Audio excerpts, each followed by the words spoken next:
everybody. It is June 15th, 2023, 10 a.m. on this Thursday morning. Yay, raining in Alabama. Yeah, more rain. Yay. We're back in the rainy season.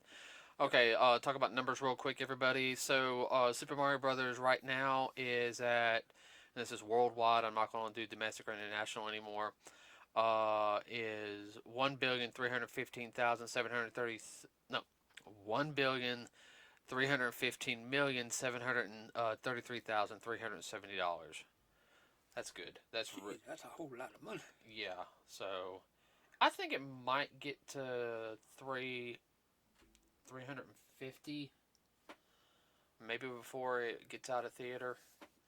I mean, because the movie's already been released now on DVD, Yeah. DVD Blu-ray. Which I got the first day I saw it. Everybody, as soon as I got off work, well, actually, when I was on lunch break, I bought it. What? Snagged it. Dang right, I snagged it. Uh, Going like hotcakes, too. yeah. Oh. Hold on, might have That'd be to. a good stocking stuffer, parents. Hold on. Uh-oh. Yeah, I might have to restart the phone again. Oh, more updates. No, it ain't updates. The internet's not connecting. Freaking Google. Go through the back door. There we go. Guardians of the Galaxy worldwide, everybody is at $807,247,091. Doing better than I thought it would. Oh yeah. Uh,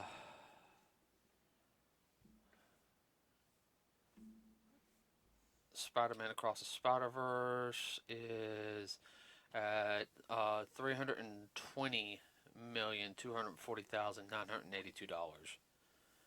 It's doing better domestically than internationally. Yeah. I kind of figured that though. Yeah.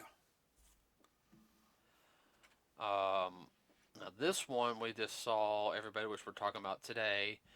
Um, it keeps it keeps Fluctuating. no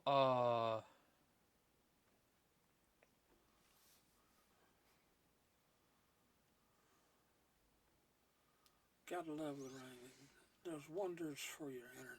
Okay, so right now Transformers, which costs 200 million to make, domestically it's only done 66 million 207,458 dollars. Internationally, it's done 19,850,573 dollars for a worldwide total of 86,058,034 dollars. Yeah, but it ain't been out that long.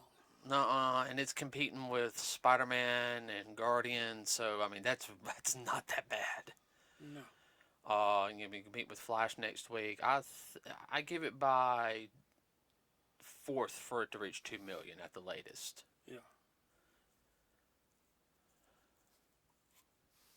But you gotta think though, this one's also going to do good. Also, is you know, and that's something about Hasbro. I do give them credit. Everyone thinks, oh, the movie's a flop and everything. No one's going to want to buy it and everything. Well, a lot of people don't realize this with Transformers. It's they It's don't. a big franchise. It's a big franchise. Okay, not only locally but especially internationally and everything. A lot of it, everybody, is to get them also to buy all the other products too. Yeah. And everything. The movie, it might break even on the movie. It's like, hey, we broke even on the movie, or we made, 150 million profit on the movie. Okay, that's good. We made 150 million dollars profit. Would they like to make more? Yeah. What about all the merchandise? That's where they make their money at, and Hasbro's smart about that. They use They use the movie industry to promote their products. Yeah.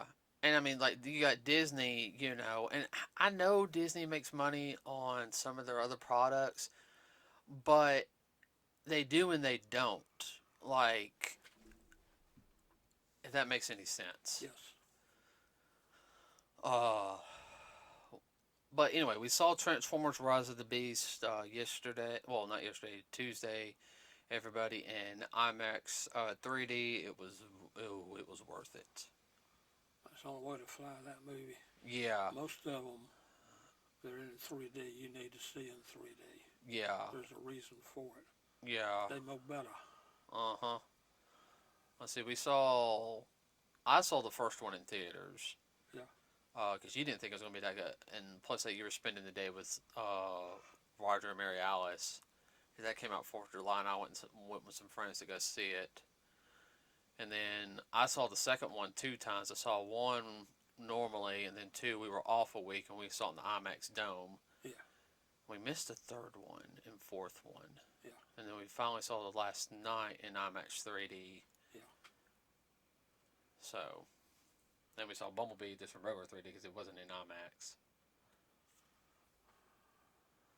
You know the director of Bumblebee. I don't. He did good, but you know, like the opening segment in Transformers, the Bumblebee movie where they're on Cybertron. He thought that was the most unnecessarily add-in thing to ever be in a movie. Really?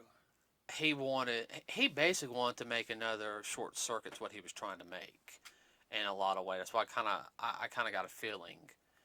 If you look at it, it felt a little bit like, in my opinion, it had a little bit of Short Circuit. He was trying to go for that feel. I'm trying to, it's like Bumblebee's also a warrior and everything. He ain't all about touchy feely. No, and I feel like that's my opinion though. Okay, but everyone, this movie there is a human element in it, but it's a good balance. I'd say it's probably a good balance, almost a better balance than The Last Night. What would you say? Well, it had a different feel than The Last Night. This movie had more of the old 80s feel, the old Transformers series. Yeah, you didn't have. Well, the one thing I do like about the way they're going with this approach is compared to, which they started since the second movie, they always had to have like the little robot, like the little Cybertronian, like comedy. I'm glad they didn't do that. They weren't there. That's the only thing I didn't like about Michael Bay's films, like especially The Last Night.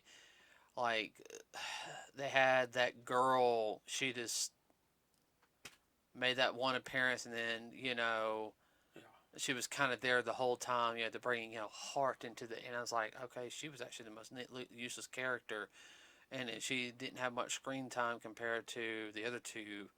Yeah. Actually, other three humans in it, or the others and everything. She was more like a also ran kind of character. Yeah, and that little robot, her little trash can transformer. I'll say I like the designs in this one. The designs feel more. I feel like we're finally getting away from the Bay look. Yeah. More traditional. More traditional. I mean, you can update the traditional and everything. I mean, and it looks way better. Okay, and it took place in what, 1992? 94. 94. It's supposed to be the time frame of this particular part of the. Yeah, they're supposed to be, because the original Bumblebee happened in like 87, because they said 7 years. Yeah. So this has been 7 years. They've been hiding everybody, and there is profile. Right. So I'm not going to do a lot of spoilers, but it does start with the Maximals, everybody, so you get to see a little bit of them, and you get an idea of the story of what it's going to be. They hint about the Maximals, saying that they're from your past and your future. Now I'm gonna give a spoiler, everybody, on the route I hope they go. Now Optimus Primal does mention in the film that Optimus Prime is a legendary warrior. So like even he knows who Optimus is. I was named after you. Yeah. Uh, so in the actual, now I'm not talking about the original cartoon, everybody, okay? Because but the actual comic book origin, canon origin of the Transformers comes from their creator, who is called Primus. He is mentioned in the film, okay? Yes. He is the brother of Unicron. If you guys don't know who Unicron is, Unicron was the big baddie that they were mentioning in The Last Night. Or if you've seen the original movie from 85, 84, 80, yeah, 85, Yeah. 85, 86, somewhere around there. He was the big baddie in it, voiced by the late Orson Welles. He also was the main baddie in the Cybertron trilogy uh, TV series Armada, Energon, and Cybertron. I forgot Orson Welles did his voice. Mm-hmm. Yeah, Yeah. I remember that now. And Primus created 13 beings, the original primes, the 13 primes. One of them, the Fallen, was the one that got corrupted by Unicron. There was another one who was fell in love with the weapons maker Primus or Prime, and accidentally got her killed. Then there was Quintessa. Um, Actually, Quintessa from the Last Night. She was a Prime. Yeah. She was one of the original 13. That's why she was so powerful. Yeah. But she had her own means of doing things. There's one that does the combinders. Yeah, there's a Prime that's 5. He only he's a combinder. So he's the one, yeah. And then there's of course the one Megatron's named after, Megatronus, the Fallen. And then what was there's the one that created the Maximals and Predacons. Yeah. So I don't know what route they're going to go with on that one, but as Dad was saying, the film very much had like the old cartoon. It also had a very 90s also feel of how the movie was also. Not just because of the setting and everything. No, I agree with you. It had a 90s feel. It wasn't overbearing like a lot of movies are now. No, that was something. It was very like, uh, It kind of had you on the edge of your seat, but it didn't have you. What's the word I'm looking for? They weren't beating you over the head the whole time. mm-mm.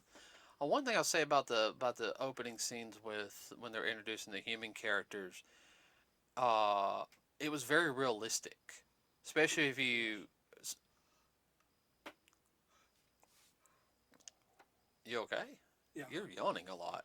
Oh no, no, I'm just agreeing with you. And everyone, we did the podcast.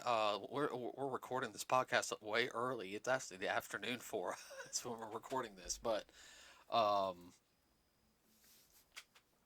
the film, because usually I notice a lot of films it's very like go go go go go. It didn't have that at the beginning. Oh, I also just I like the cinematography, but there wasn't a lot of quick cuts during the normal like everyday scenes. It wasn't like, dude, cut, cut, cut. Chop and block. It wasn't like they were recording a storyboard. Mm-mm.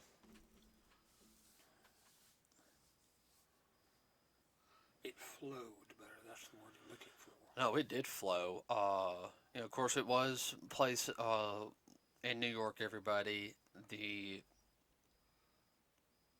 about to make me yawn now, and I'm getting mad because you're yawning again. I'm about to throw this brush at you. Are you about to fall asleep? No. Uh, so the introduction to human characters it's more realistic. Noah is one of the main characters. It does mention he's military, well, former military, Ex-military. ex-military, and you find out why he left the military on some things, which is which is understandable. Well, especially in that time frame. Yeah, In the 90s. yeah. Things going on. You guys don't know about the '90s. Around this time, around '94, we weren't. This is around the time of Clinton's. Was it his first term or second? Second term. No, it was his first term. First term. End of his first term. No, he was in the middle of his first term. Yeah. And this is also right before his wife pushed the Child Act on Saturday morning cartoons. Gosh. Yeah.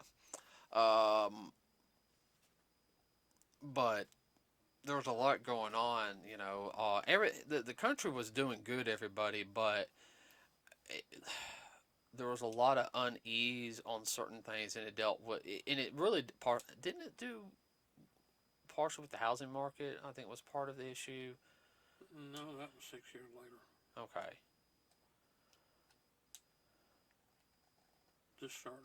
Well, we were in an economic. Started to go back into an economic downturn. I won't get into that, but we were. Yeah. But there was a lot of things going on in the healthcare system, and that didn't help out a lot either. Healthcare system around that time, everybody was messed up, worse than it is now.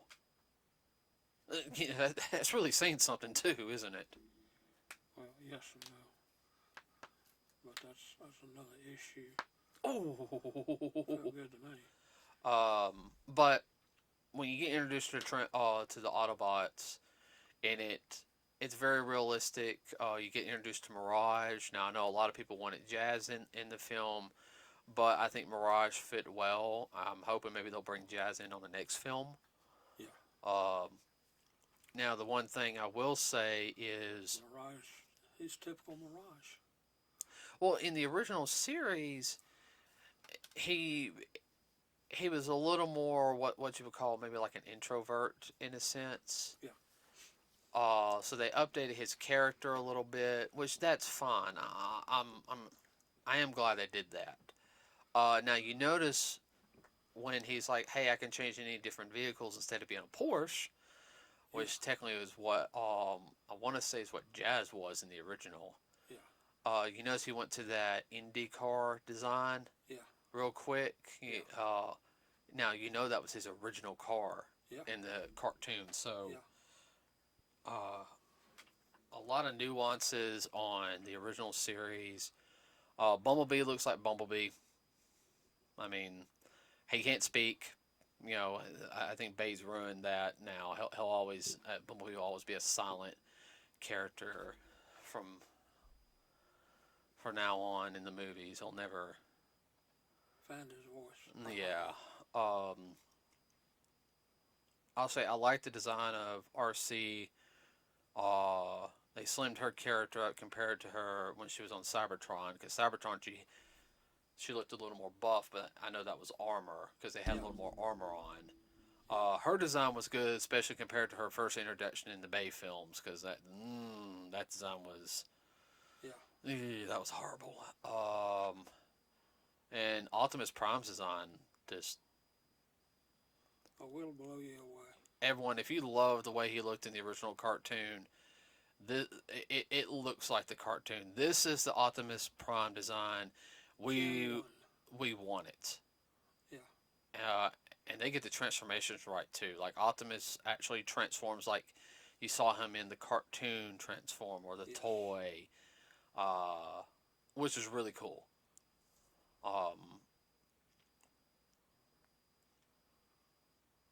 Bumblebee is an early 70s Camaro.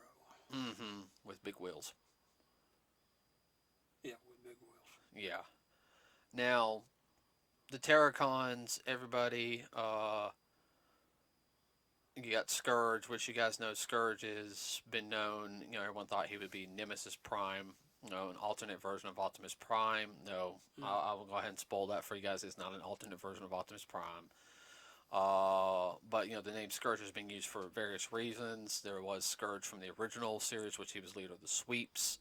Then you had the Scourge from Transformers Robots in Disguise from the early 2000s, which had Fire Convoy. That's that. If you look to your left, you Yeah. see the Optimus with the black Optimus with the red sword.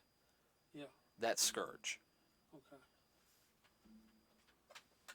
So the one next to him, that's imagine if Rodimus Prime was evil. Mm-hmm. So, but so there are no Decepticons in this one. It's the Terracons, in this one, and they kick butt. Everybody. I mean, I'm talking about like they kind of mopped the floor with everybody for a while.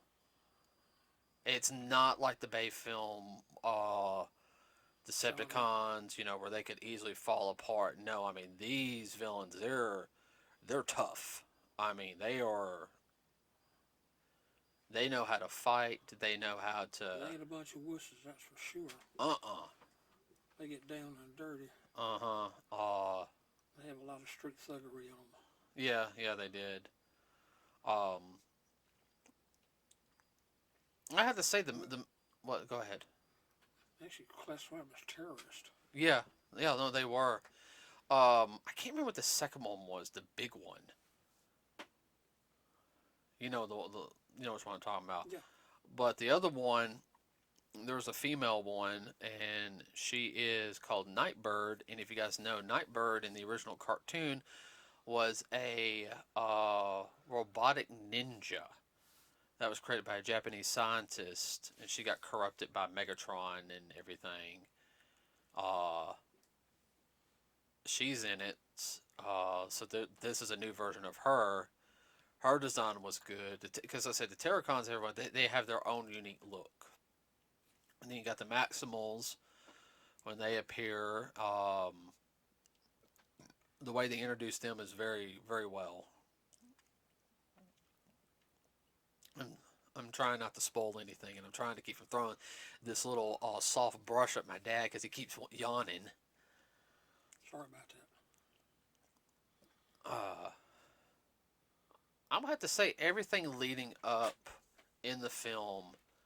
I mean, it's going to lead up to a fight, okay? Mm-hmm. And the fights that you had in there were really good. Oh, the only freaking one design I did not like in the whole entire film was Ratchet.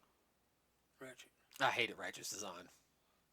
I'm sorry. They gave him that geeky nerd look compared to his original look, and you're like, why did you? I don't know. Looks like they dressed him up out of a junkyard. I mean, I wouldn't have cared for the vehicle form. The vehicle form would have been fine, but okay, his face. I'm sorry. You should have kept the original look of his face. Okay? Everyone else looked good. I mean, the color scheme for RC was a little different. She had a little bit of red in there, which she didn't in the original. Okay? Her original was white and pink.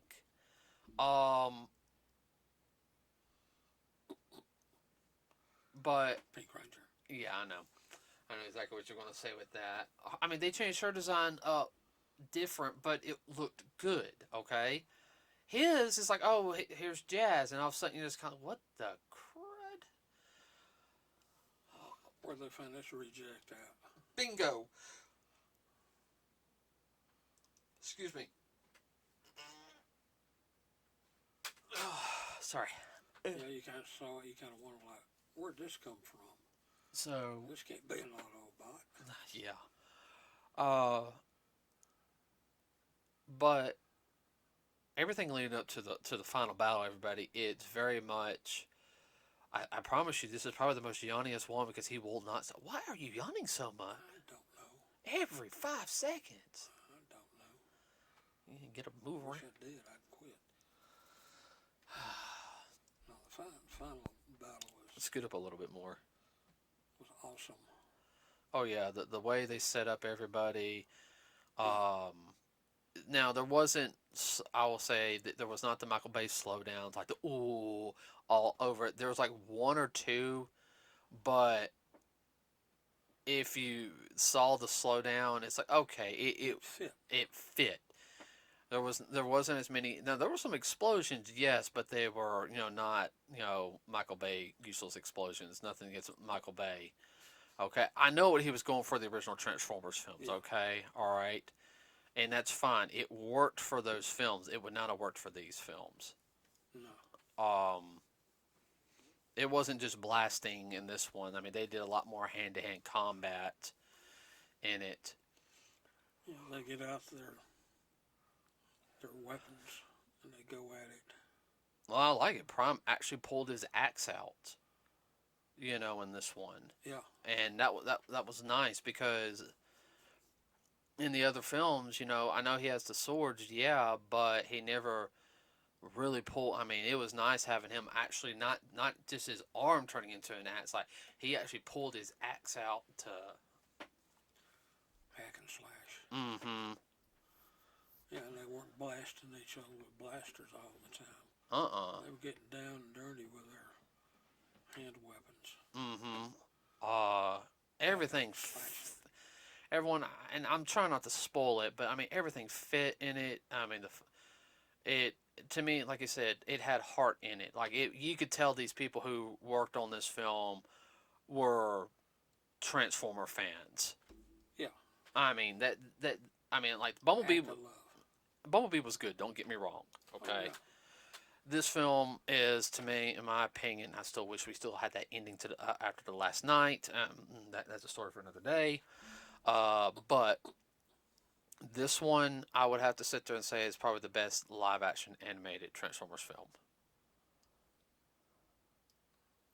Yeah, I can see that. I'm just talking about overall. Yeah. Now, there's certain parts of the last night I really enjoy, and the same thing on all the other films.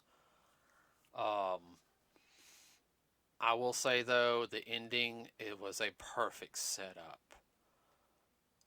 Yeah, but there's gonna be a second movie. It's just how they gonna present it. Hasbro did something that they want that a lot of us have been asking for on it on this ending. Everybody, and you're like, okay, are they gonna go the Michael Bay route with this? Or are they gonna do something else? And they did what I was hoping they would do. They went Hasbro. They went Hasbro on it. And That's all we're gonna say. yeah, that's all I'm gonna say. I was happy about it. I don't know about you. Okay. Yes, finally. So like, I like the way they ended it.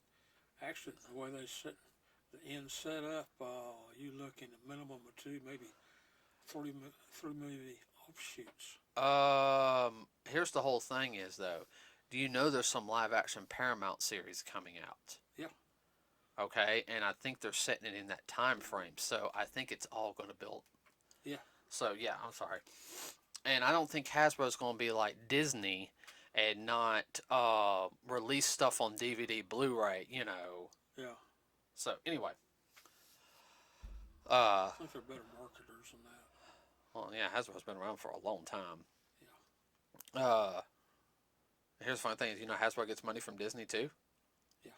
Because they do the toys.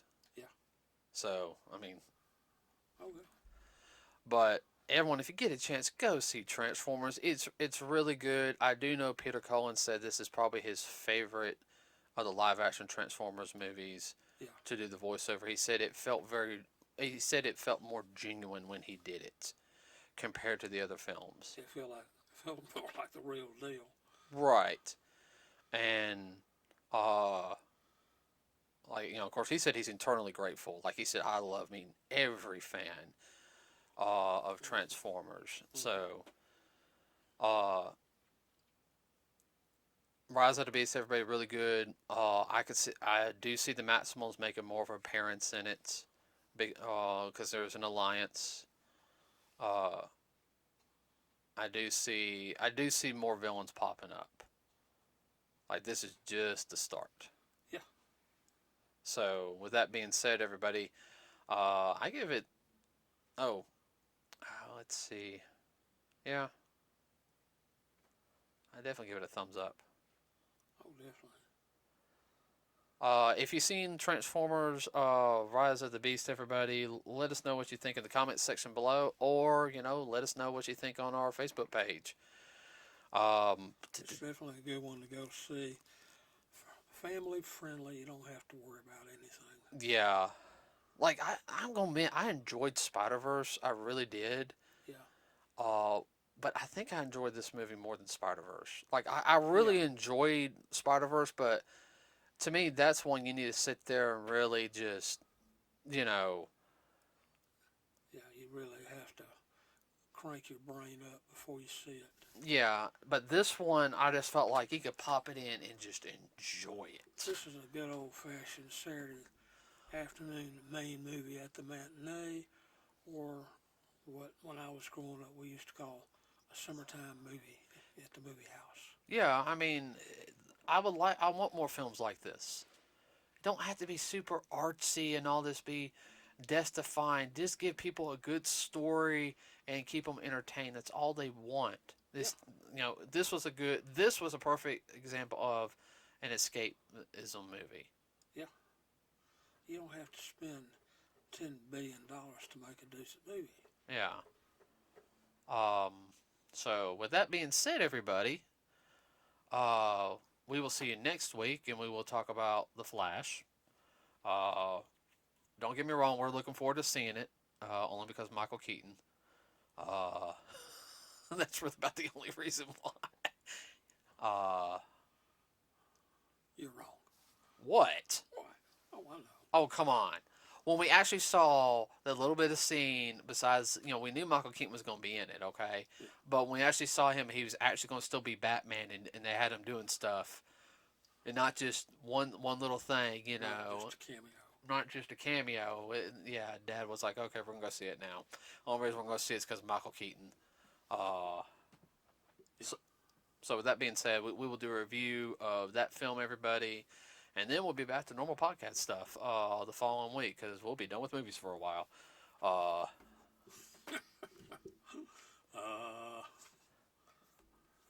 at least until, I don't know. We might go see Turtles. yeah. I know we'll go see Expendables. Yeah. We got, really, tell you the truth, besides, I don't know, 1, 2, maybe 5 more movies this year? That's it. Yeah. That we know of. Well, like if we go see, what is it, Mission Impossible. You awake? Yeah, I'm aware. Turtles, Expendables, The Marvels. That comes out in November. Yeah. And then Ghostbusters. Ghostbuster. You look like we're not going to go see Ghostbusters. Yeah, we're going to go see it. Uh-huh. All right, everybody. That's it for today. Have a wonderful rest of your day. Try to stay dry out there. Be safe. We are out.